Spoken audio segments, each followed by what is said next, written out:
अस्सलाम वालेकुम स्टूडेंट्स, मैं doctor Shahbaz Saeed AEC academy की तरफ से ग्रेड 10 की केमिस्ट्री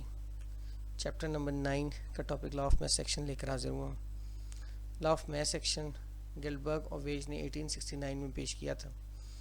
और इस कानून की या इस्लाह की जो डेफिनेशन है वो ये है: the rate at which a substance reacts is directly proportional to its active mass and the rate of reaction is directly proportional to the product of active masses of reacting substances. यानी जो शरह है, rate का मतलब शरह है पर second react करने का जो स्पीड है किसी भी सब्सटेंस की, वो डायरेक्टली प्रोपोर्शनल है उसके एक्टिव मास के। यानी जितना उसका एक्टिव मास ज़्यादा होगा उतनी उसकी रिएक्ट करने की स्पीड ज़्यादा होगी। और जो रेट ऑफ रिएक्शन है वो डायरेक्टली प्रोपोर्शनल है तमाम तर सब्सटेंसेस के एक्टिव मैसेज के हासिल ज़रब के। यानी जितने भी सब्सटेंसेस हैं उनका जितना एक्टिव मैसेज होंगे उनको आपस में मल्टीप्लाई करेंगे, उनका प्रोडक्ट हासिल करेंगे और उस प्रोडक्ट के डायरेक्टली प्रोपोर्शनल होगा। उनका प्रोडक्ट जितना ज़्यादा होगा उतना ही रेट ऑफ रिएक्शन जो है वो भी ज़्यादा होगा। अब एक्टिव मैस से क्या मुराद है? एक्टिव मैस से मुराद है मोल पर डेसीमीटर क्यूब। चूँकि किसी भी केमिकल रिएक्शन में किसी मालिक्यूल या किसी भी सब्सटेंस की जो मिकदार है, जो उसकी कंसंट्रेशन है, उसको मोल पर डेसीमीटर क्यूब में लिया जाता है। लिहाजा एक्टिव मैस से मुराद यहाँ पे मोल पर डेसीमीटर क्यूब है और इसे स्क्वायर ब्रैकेट के साथ जो है वो रिप्रेजेंट करते हैं, यानी बड़ी ब्रैकेट जिसको हम कहते हैं उसके साथ रिप्रेजेंट करते हैं। तो एक रिएक्शन है हमारे पास जो है फर्जी रिएक्शन है, इसमें एलिमेंट्स तो नहीं है लेकिन वैसे रिएक्शन लिया हुआ है। उसमें सपोज किया है कि ए और बी दो रिएक्टेंट्स हैं और वो रिएक्ट करके सी और डी प्रोडक्ट्स बनाते हैं। तो ए प्लस बी और रिवर्सिबल रिएक्शन का साइन है, उसके ऊपर फॉरवर्ड रिएक्शन है जो कि दो हिस्सों में मुश्तमिल होता है। जो रिएक्टेंट मिलकर प्रोडक्ट बनाते हैं उसे फॉरवर्ड रिएक्शन कहते हैं और उसके कांस्टेंट को के एफ कहते हैं। और जो प्रोडक्ट वापस आके या दोबारा मिलके जो है रिकम्बाइन करके रिएक्टेंट्स बनाते हैं उसको रिवर्स रिएक्शन कहते हैं और के आर से रिप्रेजेंट करते हैं। तो ए प्लस बी और रिवर्सिबल रिएक्शन का साइन है, उसके बाद सी प्लस डी है। ये एक उन्होंने जो है फर्जी रिएक्शन लिया है। इसमें A square brackets, B square brackets, C square brackets और डी स्क्वायर ब्रैकेट्स जो हैं ये मोलर कंसंट्रेशन है, यानी मोल पर डेसीमीटर क्यूब में है ए बी सी और डी की। अब लॉ ऑफ मैथ सेक्शन अगर आप देखें तो इस लॉ ऑफ मैथ सेक्शन के तहत जो रेट ऑफ फॉरवर्ड रिएक्शन होगा, जैसे हमने कहा था rate of reaction directly proportional है जो रिएक्टेंट्स हैं उनकी मोलर कंसंट्रेशन के प्रोडक्ट के। लिहाजा rate of forward reaction directly proportional होगा स्क्वायर ब्रैकेट ऑफ ए यानी ए की molar concentration multiplied by square bracket of B यानी बी की मोलर कंसंट्रेशन। और अगर आप ये प्रोपोर्शनैलिटी ख़त्म करते हैं तो यहाँ पे के एफ आ जाएगा जो कि रेट कांस्टेंट है फॉरवर्ड रिएक्शन के लिए। अब ये आ जाएगा K F into A square bracket into B square bracket. इसी तरह अगर आप रिवर्स रिएक्शन का रेट जो आप कैलकुलेट करना चाहते हैं तो वो डायरेक्टली प्रोपोर्शनल होगा सी की कंसंट्रेशन के और डी की कंसंट्रेशन के, यानी के R C square bracket into D square bracket. और मैंने जैसे पहले बता दिया के एफ और के आर प्रोपोर्शनैलिटी कांस्टेंट भी है, इनको स्पेसिफिक रेट कांस्टेंट भी कहते हैं। प्रोपोर्शनैलिटी कांस्टेंट जो कि ये प्रोपोर्शन को ख़त्म करके हैं इसलिए प्रोपोर्शनैलिटी कांस्टेंट है, और स्पेसिफिक रेट कांस्टेंट से इसलिए इनको कहा जाता है कि ये बेसिकली रेट को डिफाइन कर रहे हैं, रेट के हवाले से जो आ रहे हैं, यानी फॉरवर्ड रिएक्शन के लिए के एफ और रिवर्स रिएक्शन के लिए के आर। अब आपने पढ़ा हुआ इक्विलिब्रियम में कैसी स्टेट को कहते हैं जिसमें रेट ऑफ फॉरवर्ड रिएक्शन बराबर होता है रेट ऑफ रिवर्स रिएक्शन के, यानी K F into A square bracket into B square bracket is equal to K R into C square bracket into D square bracket. तो K F over K R is equal to, अब K F की value को ऊपर लिखेंगे तो वो आ जाएगा C square bracket into D square bracket over A square bracket into B square bracket.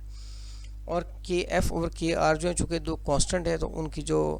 Division होगी या उनको तकसीम करने से एक और कांस्टेंट आएगा जिसको के सी कहेंगे। और के सी जो है वो बुनियादी तौर पे इक्विलिब्रियम कांस्टेंट है, यानी ये वो कांस्टेंट है जिसकी वैल्यू तब आएगी जब इक्विलिब्रियम स्टैब्लिश हो चुका होगा। और इक्विलिब्रियम के लिए जो केसी की वैल्यू है उसमें प्रोडक्ट को आप ऊपर लिखेंगे और रिएक्टेंट जो है उनकी मोलर कंसंट्रेशन को नीचे लिखेंगे। अब लॉ ऑफ मैथ एक्शन बुनियादी तौर पर डिस्क्राइब करता है, बयान करता है रिलेशनशिप को between the active message of reactants and the rate of reaction, यानी रिएक्टेंट्स और रेट ऑफ रिएक्शन के जो एक्टिव मैसेज हैं उनके दरमियान जो है ये लॉ ऑफ मैथ एक्शन है।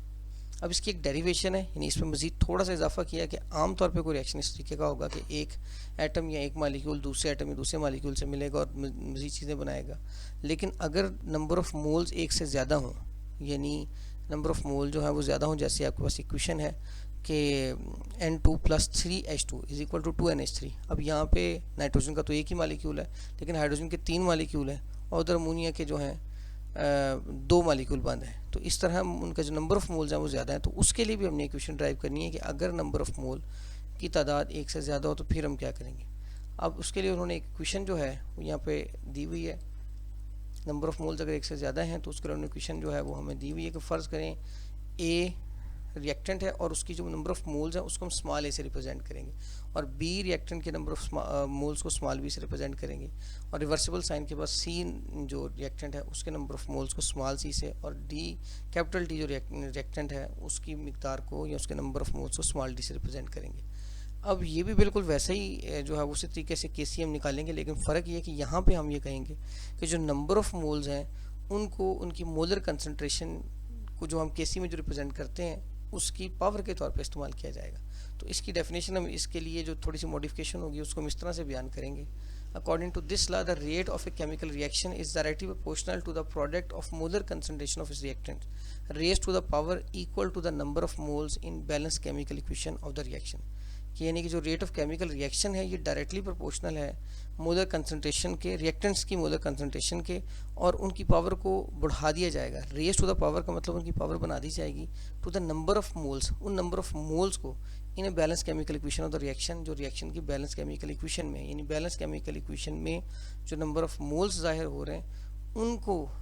उनको इनकी पावर बना दिया जाएगा। जैसे ए रिएक्टेंट है और उसके नंबर ऑफ मोल्स की तादाद स्मॉल है तो कैपिटल ए स्क्वायर ब्रैकेट करके उसकी पावर को स्मॉल ए कर दिया जाएगा,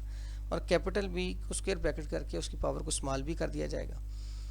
इसी तरह कैपिटल सी स्क्वायर ब्रैकेट करके उसकी पावर को स्मॉल सी कर दिया जाएगा, और कैपिटल डी स्क्वायर ब्रैकेट की उसकी पावर को स्मॉल डी कर दिया जाएगा। यानी जो इनके नंबर ऑफ मोल्स हैं वही केसी में इनकी मोलर कंसंट्रेशन की पावर के तौर पे जाहिर किए जाएंगे। तो रेट ऑफ फॉरवर्ड रिएक्शन अगर आप देखें तो ये प्रोपोर्शनल है a capital A raise to power small A और capital B raise to power small B, और जैसे ही प्रोपोर्शनैलिटी ख़त्म करते हैं तो अगेन के एफ यानी रेट कांस्टेंट या specific rate constant for forward reaction